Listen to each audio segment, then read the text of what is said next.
Untuk hari ini kita akan masuk satu tajuk yang baru, iaitu tajuk tumbuh-tumbuhan. Okey? Jadi untuk hari ini sepanjang video ni awak buka boleh berujuk buku teks.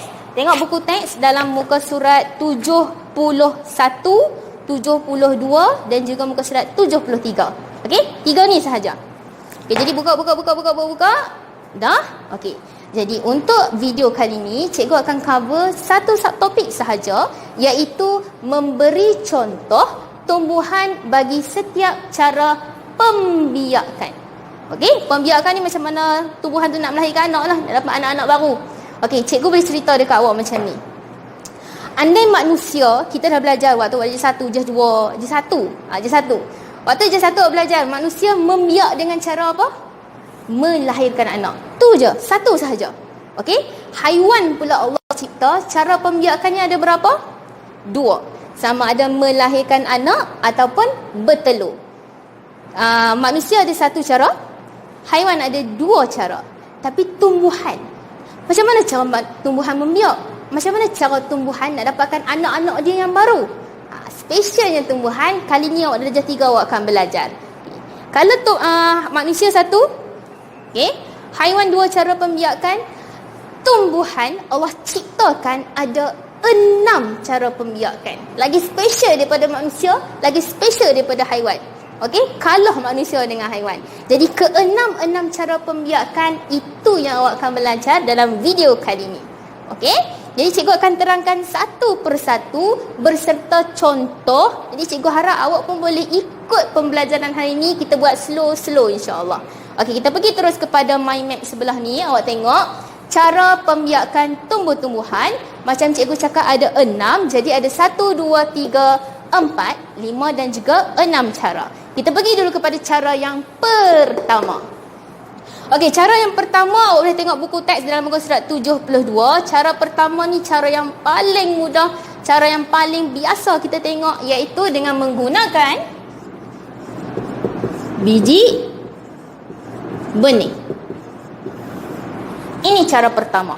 Okey, biji benih yang sekarang ni musim durian, bila awak makan buah durian ada biji besar ni, tu biji benih. Ataupun musim rambutan, bila awak makan rambutan tu awak tengok ada biji, itu biji benih. Ataupun paling mudah sekali bila awak pergi kedai eko kat ruang tumbuhan tu, dia dah ada paket biji benih, tu biji benih. Okey, cara yang pertama. Okey, cara nak tanam biji benih senang je, kita perlukan tanah. Okey, ni biji benih, cikgu ada bawa hari ni biji benih rambutan, durian tak sempat nak bawa. Okey, korek. Masuk. Itu cara pembiakan yang pertama, iaitu biji benih. Apa jenis biji benih sekalipun, ini caranya. Okey, selesai cara pembiakan yang pertama, kita pergi pula kepada cara pembiakan yang kedua. Okey, cara pembiakan yang kedua ni unik sikit. Okey, kalau contohnya mak, siapa yang ada selalu dengan dia? Anak. Mesti nak duduk rapat-rapat dengan dia. Contohnya adik awak, baby awak, nak duduk rapat-rapat dengan mak dia. Itu cara pembiakan yang kedua, iaitu anak pokok. Anak dia ni jenis suka duduk rapat-rapat dengan induk dia. Induk tu maksudnya mak dia lah. Contohnya adalah, sebab cikgu tak boleh, awak tak ada kat sekolah, cikgu tak boleh bawa pergi kat belakang tu tengok pokok pisang. Sebab kita tak boleh main tengok, cikgu buat gambar kat awak. Okey? Cikgu harap awak nampak lah. Awak tengok pokok pisang ni. Okey? Awak tengok siapa duduk rapat dengan dia? Anak dia. Sebab tu kita panggil anak pokok. Anak dia. Okey? Anak pokok. Itu cara pembiakan yang kedua. Apa contoh anak pokok? Contohnya pokok pisang.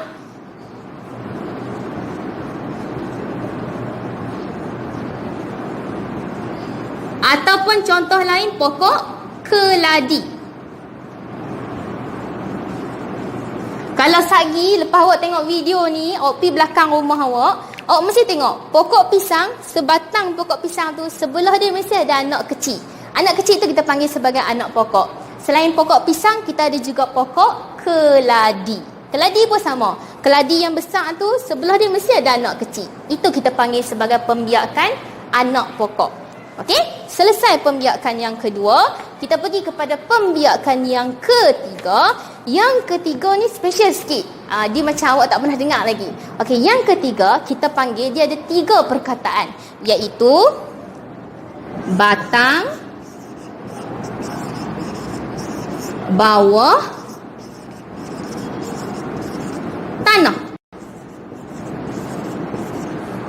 Batang, bawah, tanah. Okey, kat mana batang, bawah, tanah tu?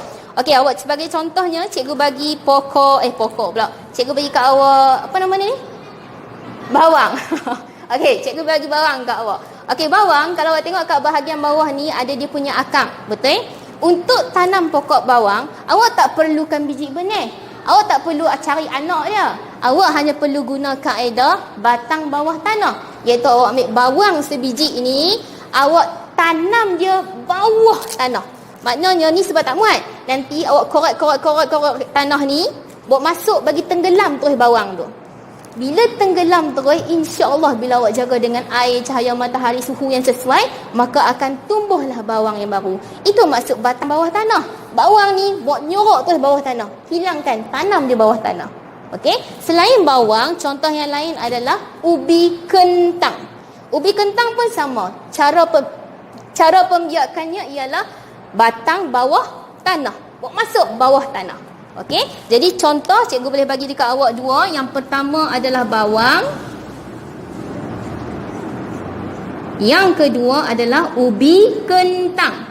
Kena tulis nama penuh dia kentang, sebab kejap lagi kita akan jumpa ubi yang lain pula. Ubi yang satu lagi cara pembiakan lain. Jadi tulis nama penuh, ubi kentang. Okey?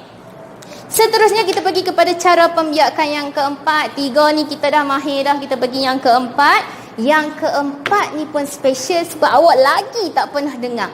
Iaitu cara yang keempat ialah spora. Okey? S-P-O-R-A. Spora. Spora ni apa cikgu? Okey, cikgu minta maaf sangat-sangat. Cikgu dah cuba pergi cari spora, tak jumpa-jumpa nak bagi dekat awak. Jadi cikgu pun Google, cikgu dan jumpa gambar. Okey, spora ni sebenarnya special. Cikgu, spora ni adalah untuk cara pembiakan bagi tumbuhan yang tak ada bunga. Kita belajar waktu tahun 1 kan, yang mana daripada bunga akan menjadi buah. Dalam buah ada biji, biji tu kita boleh tanam. Tapi kalau pokok yang tak ada bunga, kat mana dia punya buah? Kat mana dia punya biji? Maknanya pokok tu takkan ada anak ke?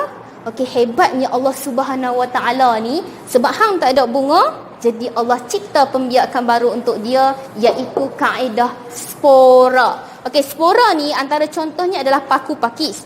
Okey, kalau awak tengok pokok paku pakis, dekat belakang, awak kalih belakang pokok paku pakis tu, awak akan nampak ada titik-titik banyak. Titik-titik banyak itulah adalah spora. Dia halus saja. Kalau awak tak nampak dengan mata kasar, awak mungkin kena guna kanta pembesar.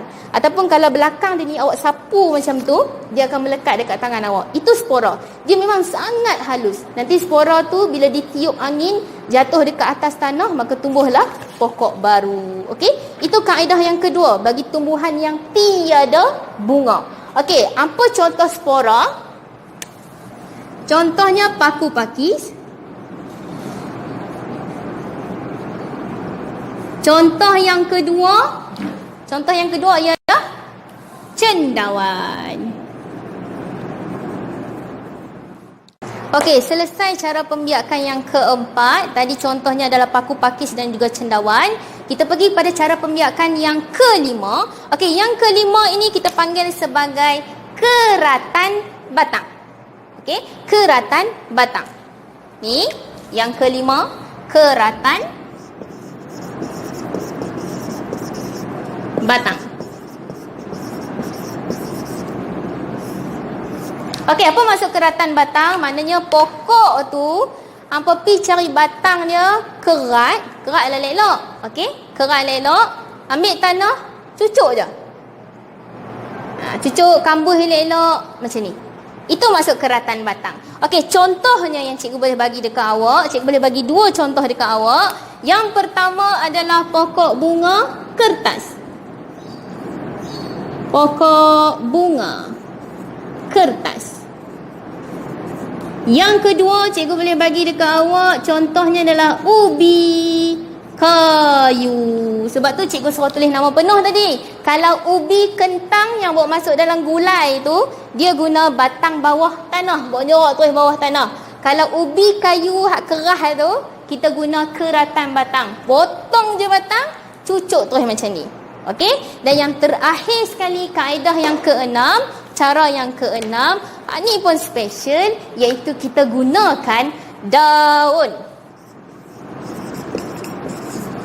Kita guna daun sahaja. Sebagai contohnya, kalau guna daun lagi senang. Contohnya cikgu ada daun, kita ambil je bahagian daun, kita cucuk terus dalam tanah. Siram dan jaga elok-elok, insya-Allah besar. Okey, ini contoh yang guna daun. Apa contoh? Cikgu boleh bagi dua contoh. Yang pertama adalah pokok lidah jin. Okey, yang kedua adalah pokok setawar. Pokok setawar ni comel tau. Pokok setawar ni nanti contohnya dekat daun ni, tepi-tepi je akan ada pokok kecil. Ambil je daripada daun tu, terus tanam dalam ni. Okey, itu contohnya. Selesailah cikgu cerita